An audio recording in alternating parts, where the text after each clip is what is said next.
live yet. Sometimes it takes a while.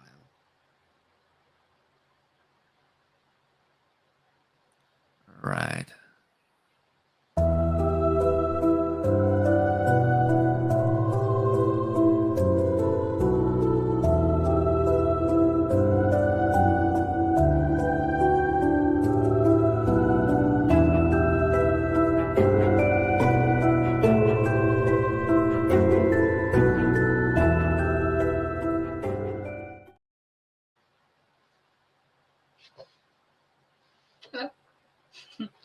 Hello, everybody, and welcome back to another episode of Comics Della Morte, episode 106. Eve is Dead with Team Manticore. And this is a delight.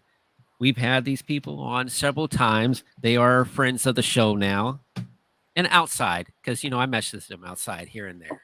But definitely glad to have them on. And for anybody who hasn't watched, because we've had them on since like episode 68, 69, I believe. Let people know who you are and what you do. Rowan Gold. I am an illustrator and a comic book creator, and I'm mostly known for a comic that I do weekly called House Fright Adorable, about a little black cat who has anxiety. And you are Rob. Robert Silver. Pertinent to this conversation, I'm the writer and director of Eve is Dead, along with thousands of other projects that I'll talk about at other times. We're busy. We're very busy. Awesome. So while we get into it, pretty much lay down I have the description in the credits and everything, but just talk about like what is Eve is Dead? Like, what is the movie about?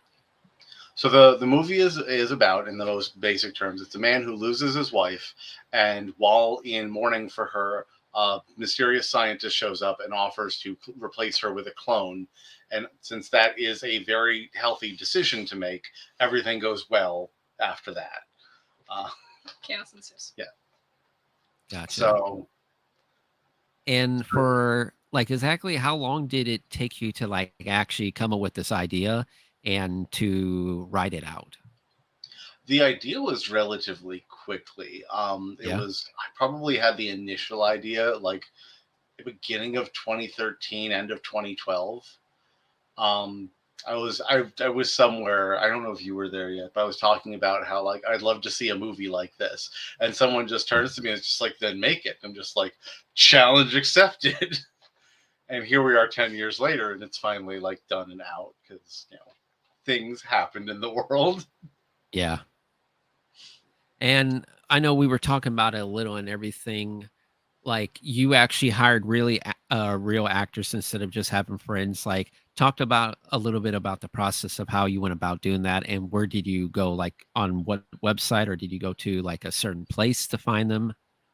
We set it up. We posted locally, and we knew a few of our friends are actors doing like short stuff and like horror films and stuff. So we just kind of put it out in the community. We had casting notices go up at several local places where we knew people would be, and just kind of we ran 2 different casting events where we had people like we told them about the movie. We had them read lines. We had them ask about like characters they thought they like felt for, and just like quick conversations to see what their interpretations of the things were. It's a little collaborative. Yeah, because the one thing, because one of the things I did while I was writing it is I read a lot of books from other movie makers, because I have, except for some shorts in high school, no real filmmaking experience. I'm not super involved in that day to day. This was the one project I was doing at the time, so I read the Roger Corman's book and the book from Robert Rodriguez and the Trauma book about how to make filmmaking with essentially no budget. So yeah, but based on that, the one thing, but it's really awesome. Thank you. Yeah, go ahead. No, I did the one thing I do want to mention. I really enjoyed it. Hey, I'm really glad. Mm-hmm. No, go ahead. One thing that was in the books that I do, because like Corman, obviously very capitalistic, very much like you're just there to make money, and Trauma is very much like you just get people in with peanut butter sandwiches and they're just happy to make a movie. And I, coming from a background where I had been like a starving artist musician in New York City doing gigs and not getting paid, I was like, there's no way I'm not paying these people. So I can't say I paid them SAG-AFTRA rates, but all of our actors got paid. That's why they want to work with us. That's probably why they want to work with us. Awesome. Just want to say hi to Teresa, Gary, Pops in the chats. Thank you for stopping by. And I'm going to try to play this trailer and see how well it goes, because sometimes trailers don't play that well through StreamYard, at least not for me.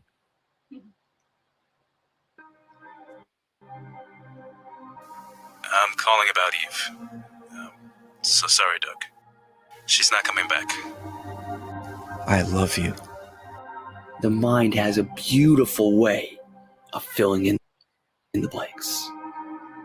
Don't have anything.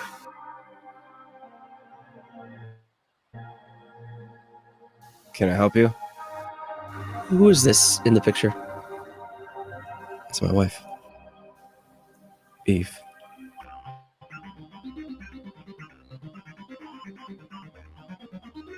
I'm a scientist. Chemical theory as it relates to biological matter. Just don't go making any Frankensteins.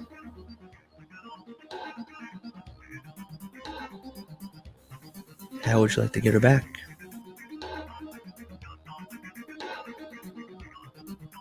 I'm Eve.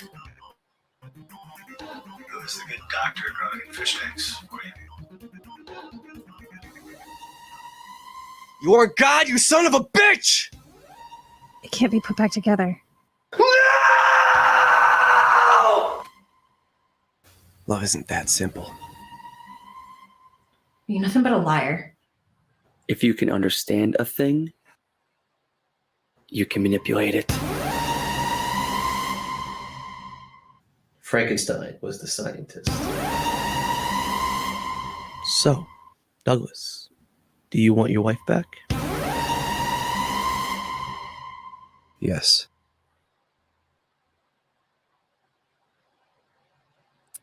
I don't know if the audio was playing. I hope so. But yeah, awesome trailer. You know, I have the link to the DVD in the description. It's only what, $20. Go buy, people. Yeah. It's a great popcorn flick. And we also have a digital version available on the website too. So you can choose if you want the physical or digital copy. Oh, wait. What's going on, Pops? I got to read this. I'll definitely have to message you, Pops, about that. Like, a lot of stuff is going on, and whatever helps the show to grow. But I definitely appreciate that. Let me close the sharing. But yeah, the Eve is Dead. Like, where did you build all the props, or did you have people to help you with that? It was a very we did it operation. The initial, so the fact that this movie came out at all, I think, is a small miracle, because every step of the way we hit to like failure points where I think other people would have given up, and I'm just we had a Kickstarter that failed, so we went in with half the budget of what we were looking for. So yeah, we built all the props ourselves. Our location fell through, but luckily we had a friend who they were moving, and they had already moved to their house, and they were just doing like repairs on their old house before it closed. So we literally had a month to just shoot in their empty house. Gotcha. The initial person we cast as Eve dropped out after the Kickstarter failed. She just like went incommunicado, and I was just like, "Hey, here are the shoot dates." She's like, "Yeah, I'm not doing that." So I was going to ask, were you like, when you casted these characters, did you want Eve to be a redhead? I think it worked out that well, because it's very iconic, and you can pick her out of a crowd very easily. But initially, I don't think the first actress was a redhead. She was blonde, I think. Like all the actors were great. Oh, but yeah. Like with her, for some reason, her energy was just really cool. Like with going, like showing the terror in her face, and then just the innocence. Very, very well done. She had Sorry, She had go to ahead. play 2 characters. I was gonna say she had to play 2 characters because she had to Yeah. play like Well, I didn't want to hard go in. I didn't want to go into experience. that. Yeah. I wanted that was like, spoiler alert. I didn't want to say too much about that. It's a movie about cloning, so there's gonna be Yeah. doubles of somebody. So Yeah.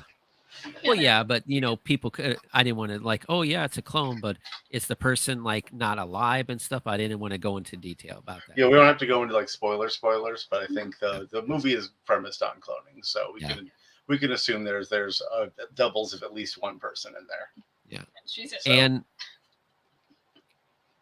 like this was your like what movie was this like? Because you directed other indie movies, but was this like your biggest one, or were the others like pretty well done as well? This was the first full length feature I had done.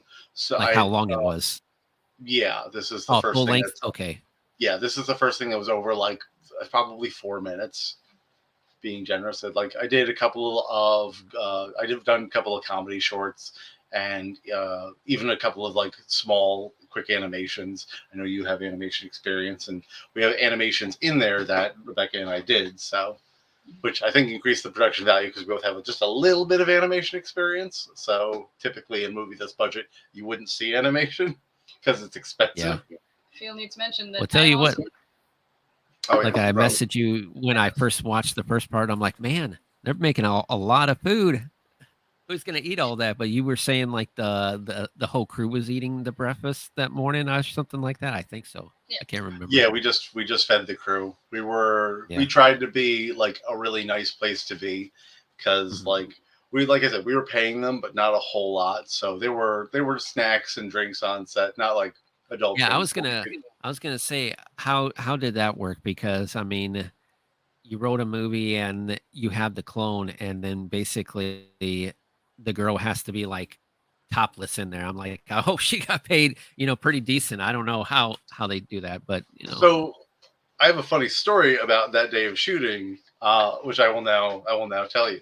So we tried to make it a very like comfortable place to be and hang out. And of course, if it wasn't like your day to shoot, you could still like hang out and like help with stuff. And that way, if we needed to do a pickup, you were there. Yeah. The only time it became an issue is shooting those scenes with Kyrsten in the tank downstairs, because like the whispers got around that it was a topless scene, and all of a sudden everyone was downstairs in the basement until I just closed the set. I was just like, y'all can go on your phones and see this. Go upstairs. You're in the way. Yeah, that's sad. That's sad. Yeah, she was. Yeah, but still, it's sad that people wanted to like only be there for that reason. Yeah. I don't think there was anything malicious. I think it was just the titillation of it happening and everyone. Yeah. And we made sure that I was there whenever that was happening too. Yeah. So she wasn't the only lady in the room. Well, that's good. Make her feel more comfortable. Yeah. We were definitely trying to. We didn't want anyone to come away and be like, "Man, that was a really negative experience." No. So we definitely put up the safeguards around that. We're very careful about that. Yeah. And there were a couple times that I play Eve. Yes. Not the nude ones. Just throwing that out there. Just because we didn't but you did the song in the movie, like you were singing. Yes. I could talk about that spoiler because I actually enjoyed it, and I was like, I know that voice. I know who that is. So yeah. I was so nervous about that. And I think I messaged you. Yeah. My parents were singers. Yeah, I think I messaged you as soon as the song. So, yeah. Oh yeah, I definitely understand that. It's like in high school, I didn't letter in art. I was a choir theater arts boy. So yeah, I understand all about that. If I didn't do comics, I would have probably tried to do theater and sing on stage. That was a passion of mine too. But long ago. It's not my forte, but I come from that family, so it was like, this has to be good. I need my father to accept that this is okay, and thankfully he liked it a lot. Yeah. Because I was that's very good. That's good. I do like pointing out the time you did not like the song when I first mixed it, because I was trying to make it sound like an older, like public domain, like early jazz type song. And so when I'm mixing it, like I put in imperfections so it sounds, because music today, like you can you can auto tune it, you can hyper like fixate on stuff, and you can get it like sounding exactly down to like milliseconds. And I'm like, no, they used to just stick a recorder in a room and first take. So I put in imperfections, and poor Rowan's Yeah, I was going to just say, like, definitely sound like an old school record player that you would hear, not like on like a 80s record player, but like the one that has the giant horn and everything. yeah, the Victrolas. Yeah, That's the vibe I was going for. So yeah, I had to make it not perfect, because software today you can make it perfect, but stuff back then wasn't perfect. There were a lot of like stuff that happened. So I put in a lot of those, and poor Rowan's just like, I don't want it to sound bad. I'm like, it's not gonna sound bad. It's gonna sound old. Yeah, it did work. Gotcha. A lot of people. And, We had a lot of people at our screening. Like, it's just a really. Yes, let's talk about that. You just didn't like direct in the movie and had a DVD. You actually went to a theater and had a private showing. Like, talk about how you actually go about doing that at a theater and how big your outcome was. Like, how many people actually filled the seats. You do a lot of phone calls. Yeah, it's a lot of reached out to basically every smaller local theater, to be like, hey, we did a independent movie locally. We'd like to have the cast, investors, and any the public that want to show up and watch it, give them a chance. And luckily it narrowed down real fast, because only one got back to us. So conveniently, easy choice there. Whoever responds to their email. And they were nice. Yeah, they were super great. They were, anything we wanted, they were willing to get. They set us up a little area to like intake people. Anyone who bought a ticket to ours also got like popcorn and drink. And then we got time afterwards to like do signage and stuff. And they put us on the marquee, which is great. Very cool. Q&A. Yeah, they gave us the theater for some extra time so we could do a Q&A afterwards, since we had our three main did people actors. show up? Yeah, That's awesome. For a random I was going to say, Thursday did night, people show up that you didn't know? Yeah. That's cool. It was pretty cool. Glad that happened. Yeah. And everybody had questions. And they were all very excited about it, and they, passed theories back and forth. It was neat. It was obviously because I put in a lot of like subtle like seeds of things, but that aren't explicit in the script. And in the questions, people are just like, oh, is this what's happening here? And I'm just like, yes, that is like good. People are, you got it. The problem with subtlety is that you can go one of two ways with it. Yes. I was really afraid I was a little too subtle. But people got it. Yeah. And not everyone got it. Yeah, and see, I'm glad other people had theories too, because I'm just gonna say my review for anybody out there. I wrote Eve is a bit corny, but but enjoyable sci-fi movie. It reminds me of my childhood, staying up late, watching a late night host presenting a fun film that leaves you wondering where it goes from there. And yeah, it really does. And just, it makes me want to see more from this universe if you ever wanted to, because there's just so much backstory that could go on, like the scientist and how he came up with this cloning in the first place, and where did he begin starting to do it. So yeah, very enjoyable. Thank you. And your review is very well appreciated. We pull quoted you for the box, so anyone who buys the DVD is going to see that your review right on the back. Awesome. This is a blurb. Yeah. Yeah. So with the filming and everything, besides doing like a movie like this, do you ever think about you wanting to do more of like a actual like hardcore horror movie, like not like gore and everything, but like old school, like black and white or anything like that? Or do you just want to keep at like the type of vibes you're doing? Well, our agreement, because we're a partnership, is Becca's writing and directing the next movie, and I'm her beautiful assistant this time around. So that's going to be the next one, and that is going to be a Cronenbergian rom-com. And if you want to explain more about that plan. Agoraphobic man, desperately lonely, winds up talking to something in the back of his refrigerator. It's just going to be a moldy, gross, maybe it was a meatloaf, who knows, in a Tupperware that talks to him and gives him love advice. Breaks him out of his shell. And it'll be called Mr. Meat. Mr. Meat. But like, I also have ideas for actual horror, scarier movies. Yeah. But I this think is not going to be. When it's back to my turn, because I had lamented, even though the market's fully saturated, like as I was doing this, because this is a very like cerebral, subtle film, and it's very like pulling it off on especially like a no budget. I'm not going to say it was easy. So there's several times I just sighed and said, I should just make it a dumb zombie movie. Yeah. So I think if I do anything after this, I'm just gonna have fun and make a dumb zombie movie. But I mean, but movies find their audience. You know, I can't. Is it called Rubber? I think it's Rubber, where literally a tire is alive, rolling down the hill, exploding people's heads. Very dumb concept, but a lot of people love that movie. Yeah. And I'm like, it's just the exploding heads were probably the most cost expensive. All you need to do is just have someone roll the tire down the hill and film it.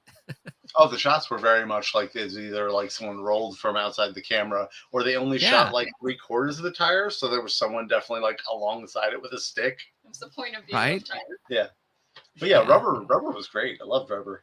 Oh yeah. So I'm not gonna say it wouldn't be like I have ideas for like characters and their motivations in this, because the zombies are just a setting, but at the same time, like I think it would have been easier to just throw red dye and corn syrup on stuff than.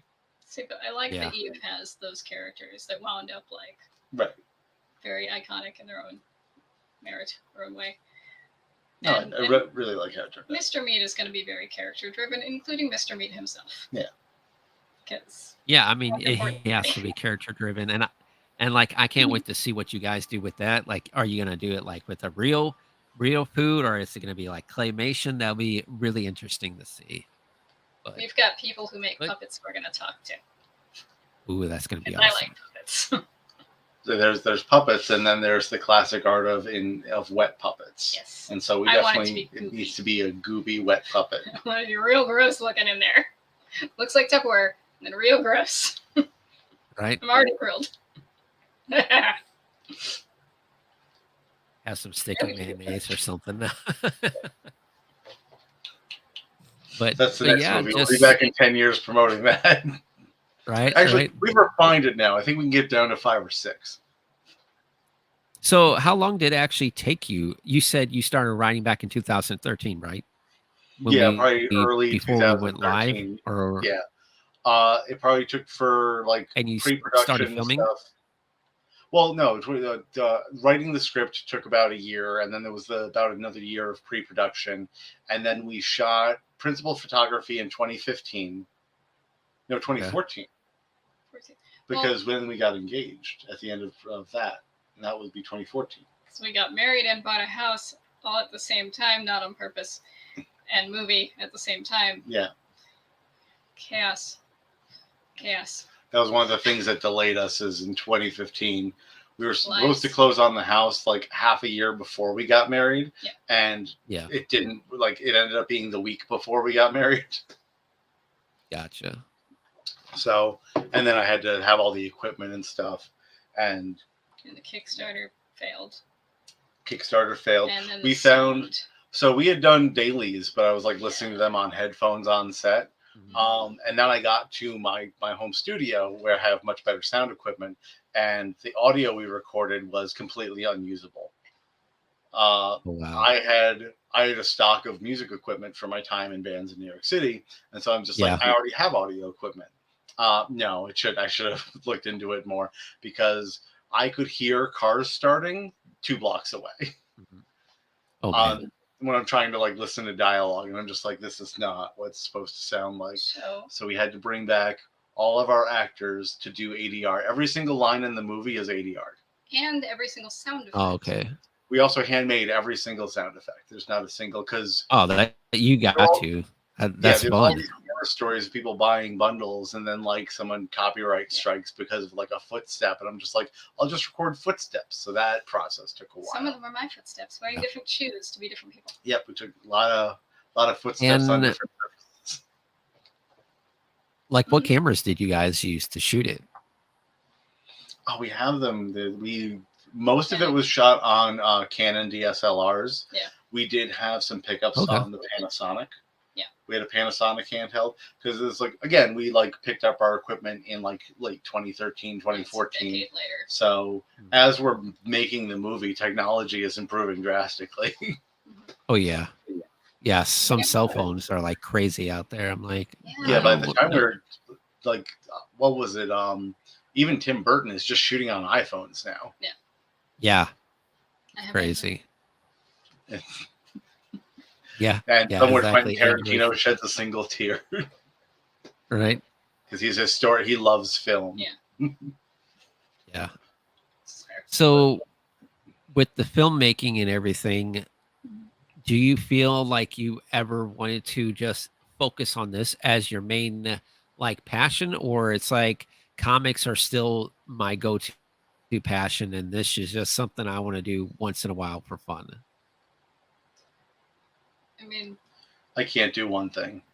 first of all, that It's just You can't do one thing. Yeah. I can't do one thing. Even if I put a like line in the sand and said only the ideas I've had up to now I need to develop till they're finished, I'd still be busy the rest of my life. And that's like between games and short stories and films and stuff like that. So I can't just do one thing. And I think because you do hit drags and stuff, and you kind of have to like rebuild your motivation. I don't want to be sitting around doing nothing while I'm rebuilding my motivation to edit film. So instead, I'll do Well, not just I'll that, do but art. as an artist, sometimes you need to find multiple sources of income too. Right. If you don't have, yeah, that's the key thing. Yeah. And you guys were talking about like before we went on, you were talking about like you were taking the film to do other stuff. Like Eve, like were you going to like a film festival or something like that? I can't remember. Well, we have a screener that's off at Monster Mag, and we're still discussing exactly what it'll be. But apparently, the second issue of Monster Mag comes out in October, and that it may have a feature about Eve. It may also have showings at the Monster Expo convention in Massachusetts in October. We're still discussing Very that, cool. although it looks like something will be shown. And then we've applied to a bunch of film fests throughout the Northeast, as far south as Tennessee and as far north as New Hampshire. Just chopping it around. Gotcha. Very cool.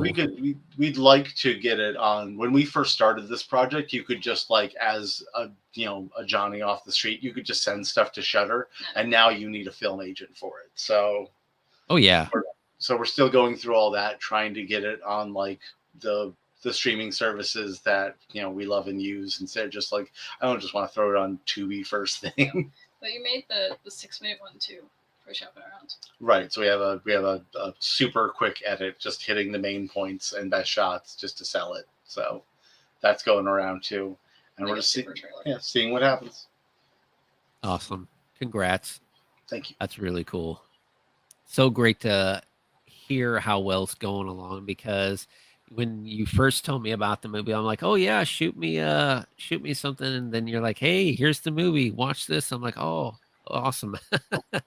So yeah, definitely one of those things that I can't wait to see what more you guys do, just because I don't know, it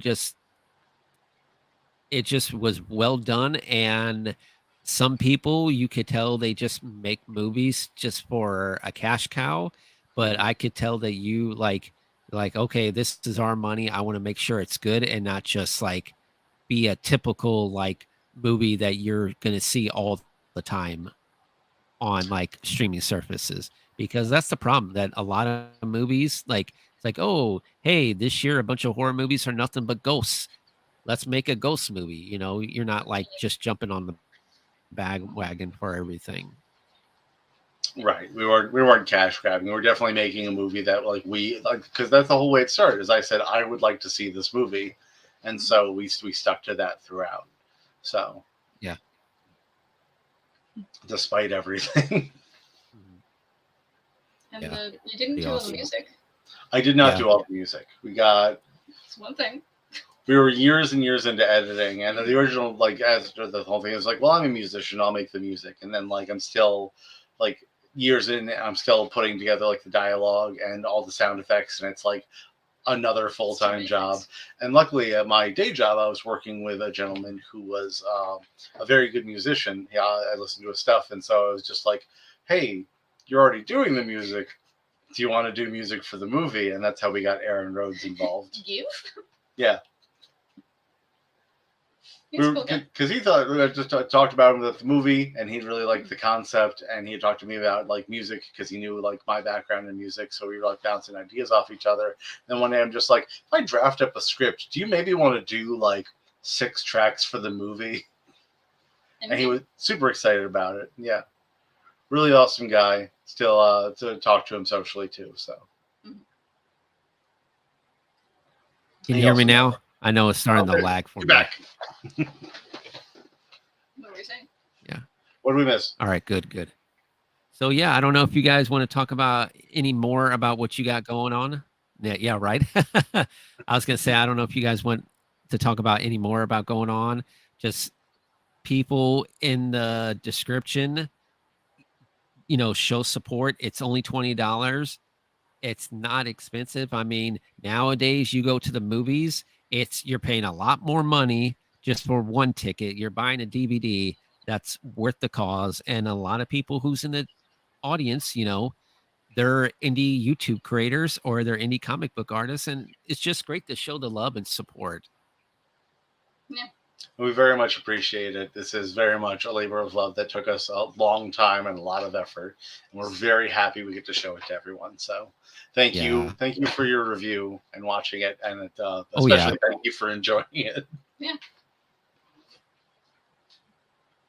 No problem. I mean, I'm one of those people, I enjoy stuff and I appreciate things. I'm gonna be honest if I hate something, but I'm not like be really tough when it's like, oh, nitpick everything because, I understand how hard it's I mean, just being in theater arts, it was hard to put on a play. So yeah. Yeah. But yeah, definitely got to get you guys back on the show. I know before we went live, we talked about talking about critter movies and just, talk about reviews because 80s were awesome and 80s had a lot of creature features. So why not? Yeah. I should also send you some of my actual horror Thank comics. you everyone who came in We'll send you some stuff because we have other projects going on that we talked about before. So we'll send you some stuff and then we'll announce it with you when it's appropriate. Yeah, not a problem. But yeah, sorry I had to cut it short, but it was fun. It's always fun to have you guys on and just carry on conversations. And yeah, everybody, thank you for stopping by and see y'all next time. And then the slow release on StreamYard.